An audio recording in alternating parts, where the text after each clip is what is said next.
is Wayne's World sci-fi since they kind of like go to alternate dimensions of what the ending would be? Clue would be sci-fi then too. You go that route. That's great. That's a great point.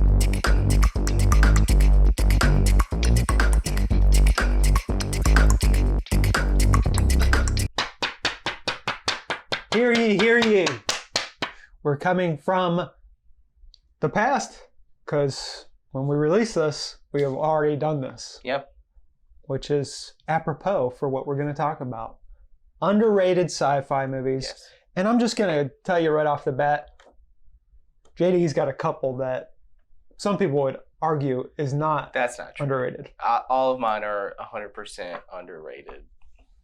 Well, we'll At see. least nowadays. We'll let the audience judge. Okay. We'll let that's the fine. audience judge. Mine too, fine. actually. Yeah, well, if you the really thing is, think like, about we were it. like, yeah, you have 2001, which is weird to put. I don't have No, I'm 2001. kidding. What? I got confused for a second. Because we talk a lot with all. See, the issue with all the videos we're doing is we start to kind of like we've already talked about Wall-E, Yeah. which is not underrated by any No, stretch no, of the no. imagination. We've talked about. We did a top 10 of sci-fi Yeah, during the pandemic. Exactly. We did like even in our 80s video, we knocked out a lot of solid sci-fi. So it was interesting to kind of think about like, okay, well, what is underrated? Yes. Without it being like some like barely released 2003 movie that Like, is really actually not that good. Yeah. I don't know why I thought Torque because it's not a sci-fi movie. Imagine if Torque was a sci-fi Yeah. movie. What's the one with LL Cool J? And it's like a sport. It's like a future sports Rollerball, like which that's is a remake of a James Caan movie. Yeah, so it's like, I mean, we can't put Rollerball on here. I mean, we could, but we're not It's going to. probably perfectly rated. I think, yes. Yeah. Terrible. Listen, I don't know which ones you think aren't like really overrated, but I'm gonna kick it off with a movie that I talk about all the time. I love it. I think it may be one of Tom Cruise's best movies, Edge of Tomorrow. It's up there, yeah. Yeah. Live, Die, Repeat. Live, Die, Repeat it's kind of become, but also back to Edge of Tomorrow. It's based off the anime like manga, All You Need Is Kill. It's pretty much Tom Cruise. He's some high military official who's never been in the military. But he's like a nerd. He's like a nerd, and he's weak sauce, and he is leading these troops. Not really lead. Anyway, the world's been taken over by aliens who can't lose except for one battle.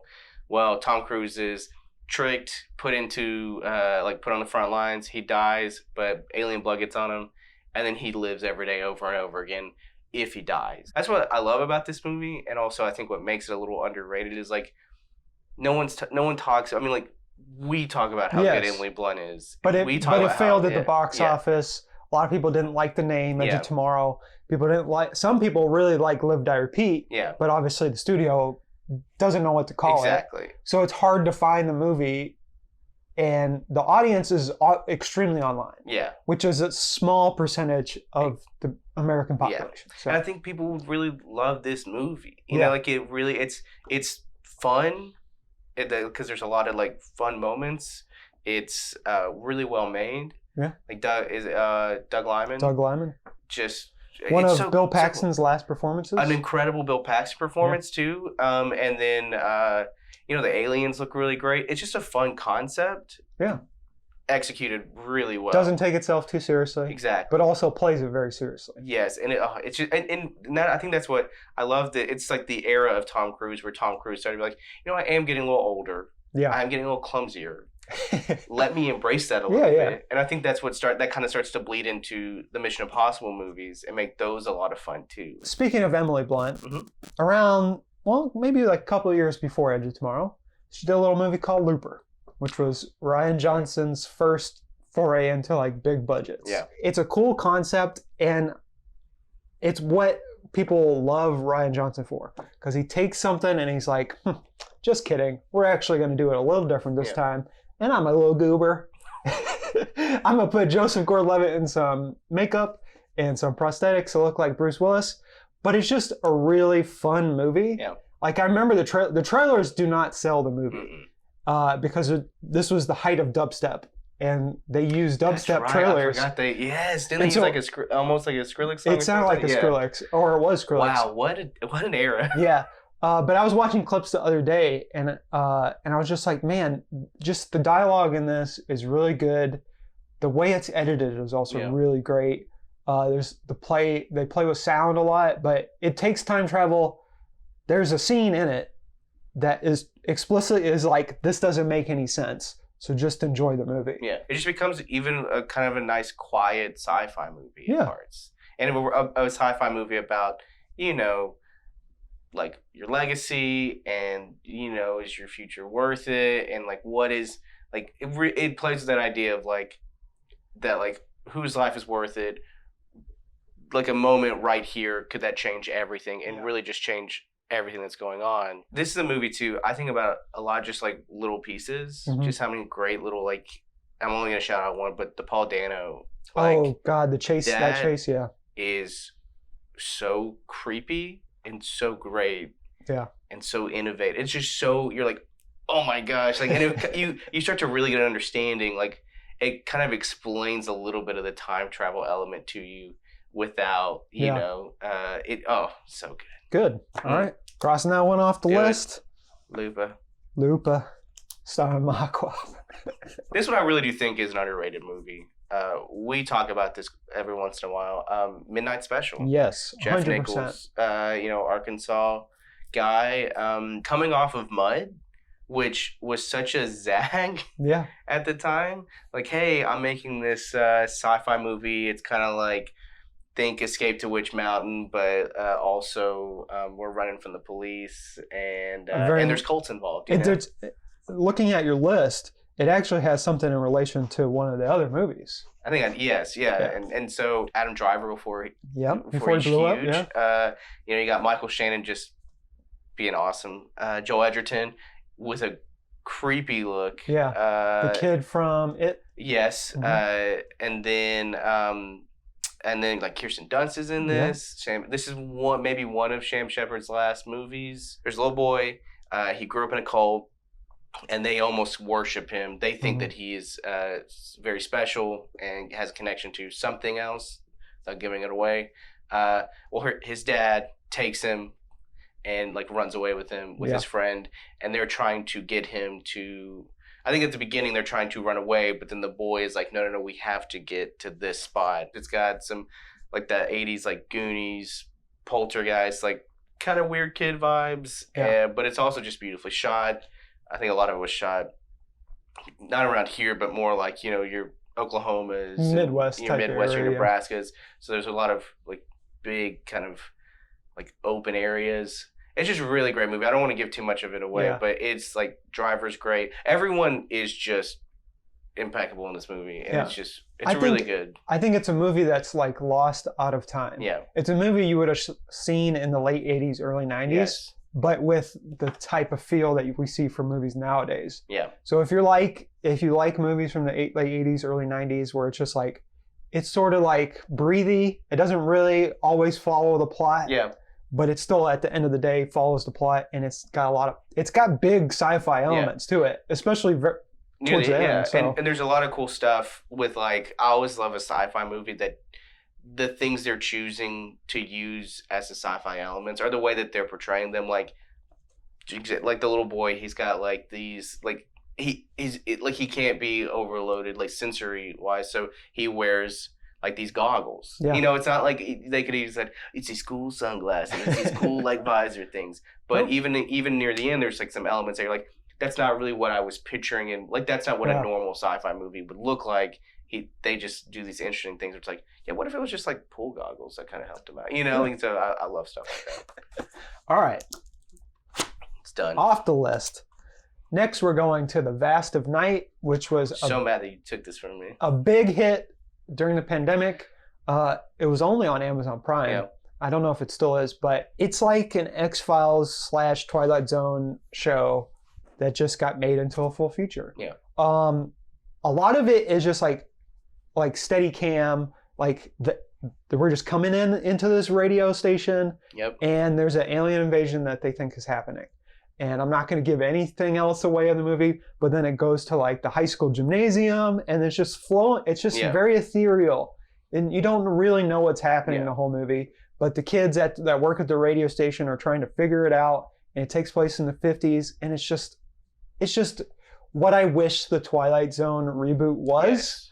But you know, it has so many cool, like the sound element, because they do a lot of radio stations. It feels very like War of the Worlds. The ending is really fun because you don't really expect it to end that way. Yeah. And it's funny because it just sort of ends. Yeah. Which is just like, you're just like, well, I want more. But that's what's great about a sci-fi movies is like, if it leaves you wanting more of the universe, it's done a good job of building that universe. All I want, I think about this every couple months, it's got an incredible soundtrack. Like a mix of also like old-timey songs, but like a really synthy, really eerie, monster-y movie kind of vibe. And they've just never released it, and it bums me out all the time. So hey, you hear it. Put it on vinyl just for JD. You know, don't need to be on vinyl. I just cassette. Need he wants a cassette tape.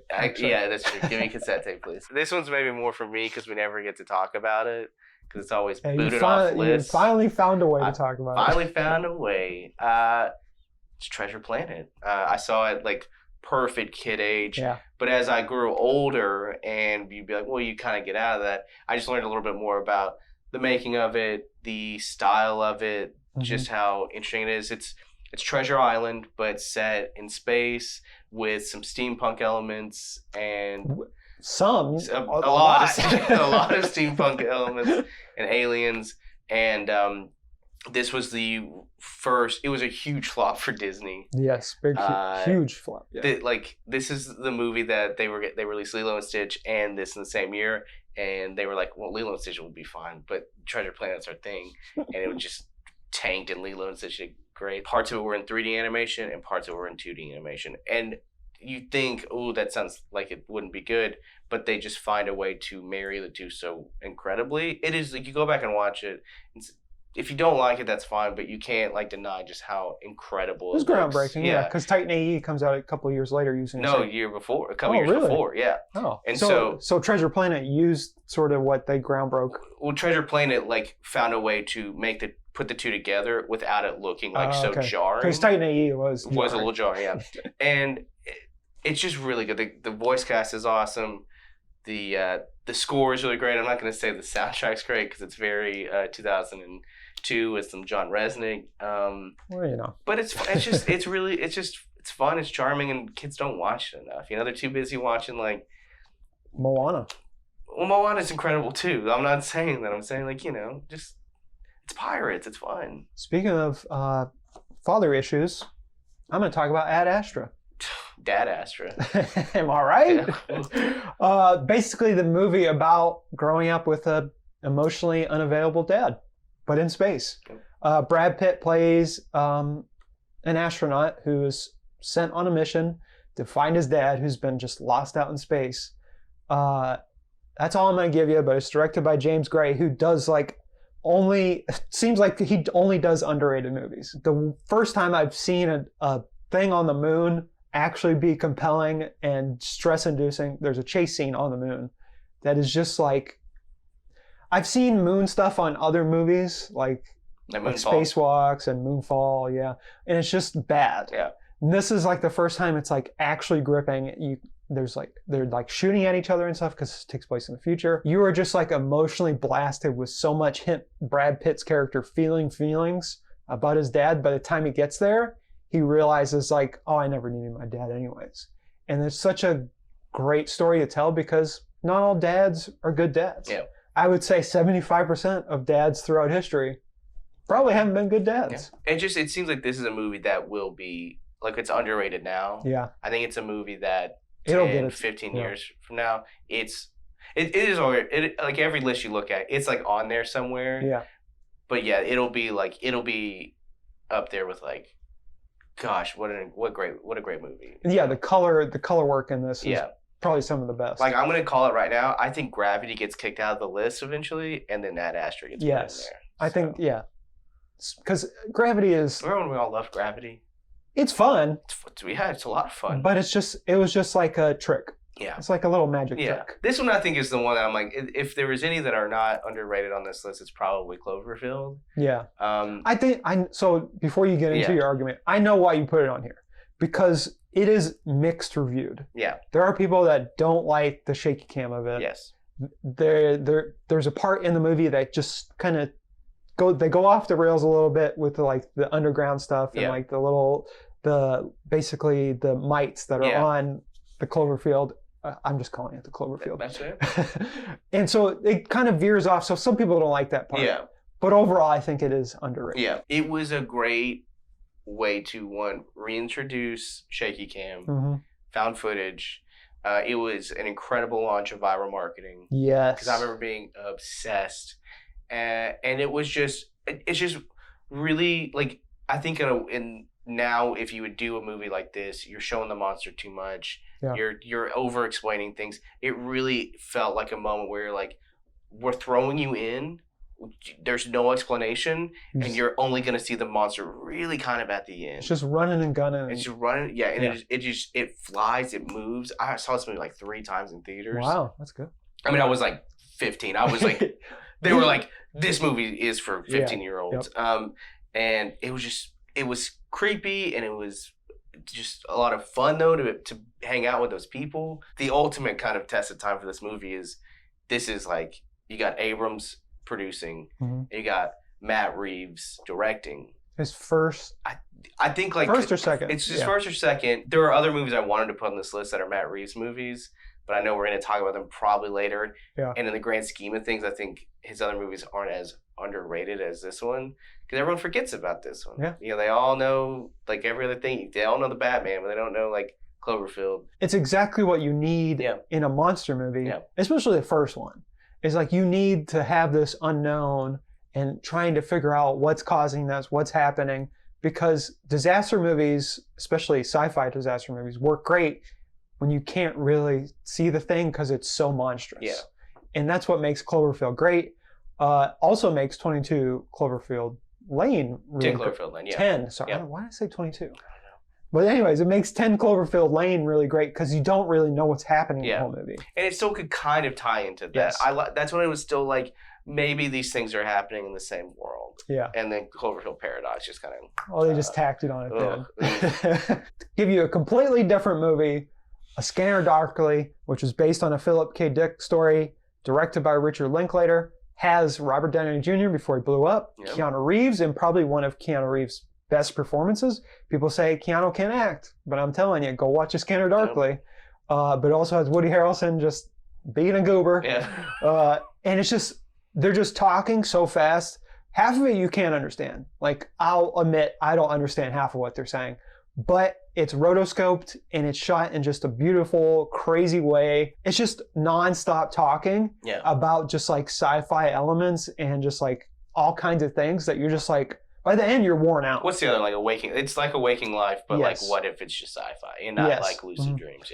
Yeah, it's just really fun and crazy, but also it's for a specific type of audience. Yeah, 100%. So just go in knowing, like, if you don't like talking movies, don't go watch this one. Stick to your silent movies, you know? This one, I know, when I messaged you this list, I said, I know, but let me cook. You know, cook potatoes, that is. Yeah, boil the potatoes. Yeah. I think that, you know what, I feel confident that Close Encounters of the Third Kind may be one of the most underrated sci-fi movies ever made. So tell me why. Because when I watched the movie, and I was a kid in the 90s, when I watched it, everyone talked about it. Like, I remember Ebert and Siskel talking about it. But those are like movie people. Yeah. This movie comes out in 1977. Yeah. The same year that Star Wars comes out. I think everyone kind of just forgets about this because of the sci-fi that comes out around it. Mm-hmm. And then eventually he goes on to do E.T., Spielberg does, and that just kind of becomes like, well, that's your sci-fi movie. Yeah. And everyone forgets because this isn't a Star Wars, this isn't an E.T., this isn't an Alien. It is, hey, it's very... It's like personal. It's a very personal movie about how we communicate and what, you know, our connection to people and to this world. A lot of interesting things are happening, but nothing like crazy happens till the end. And even the thing at the end is very like, oh, that was kind of nice. Like, you know, I think everyone in their head was starting to build up what sci-fi was supposed to be. and it didn't kind of meet those. It was another branch of sci-fi that needs to hadn't be been there. explored yet Yeah. because in the 50s and 60s, sci-fi was just like aliens bad. Yeah, aliens bad. This thing will attack you. Yeah. So there's also a great story where Lucas and Spielberg make a deal because Lucas does not think Star Wars is going to do well. Yeah. That both of them make money respectively off the other's movie. They each got a cut because Lucas is like, oh, man, I'm going to be running those checks to the bank, those Close Encounter checks to the bank. And then, of course, now Spielberg probably bought 10 houses off of the first Star Wars movie. Yeah, when you're listing the Spielberg movies, I feel like everyone forgets. When you list a lot of sci-fi movies, everyone forgets. Yeah. And so at the time, and maybe in the 90s when it was kind of being hey, 20th anniversary, or 15th anniversary, when all that was kind of happening, I think there was kind of a resurgence. But I think especially nowadays, no one's talking about it. But I think even now there's even that kind of even more now that especially Fabelmans has come out, that this was Spielberg's way of kind of mirroring his parents' loves together. That it's computers and technology and then art, and then you have the burr, burr, the iconic score. That's the thing is this score I think is more recognizable than the actual movie, and it's that to me is insane. Now to go from a Spielberg to basically probably a small percentage of the world has seen. I'm talking about a Canadian film from 1997. It's called Cube, and I saw it on the Sci-Fi channel. Yeah. So that's how you know it's good.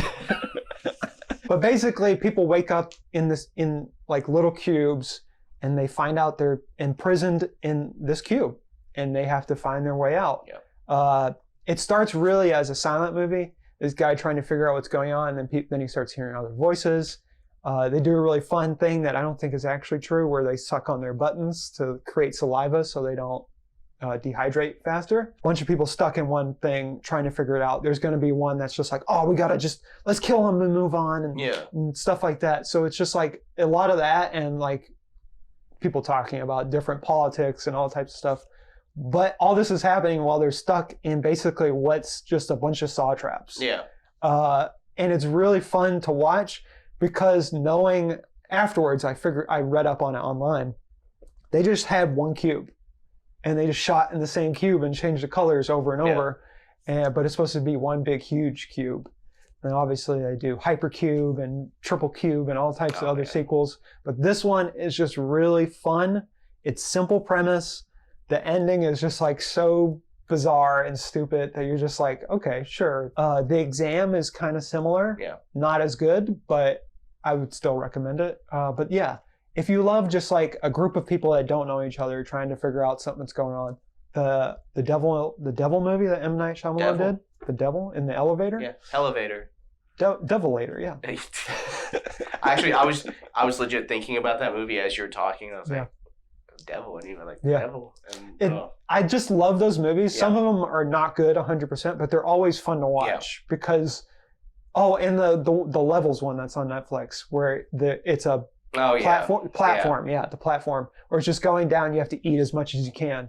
I just love movies like that where it's light sci-fi with just horror elements. So, man, perfect sci-fi movie. I know, right? Perfect sci-fi channel movie. Sorry, yeah. You know what isn't underrated? What's perfectly rated now, years later, is Stargate. Stargate? No. Event Horizon. Event Horizon.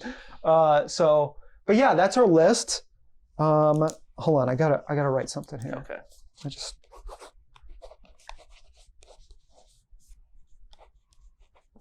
That's our list. You can't read that. That's our list. I don't know what that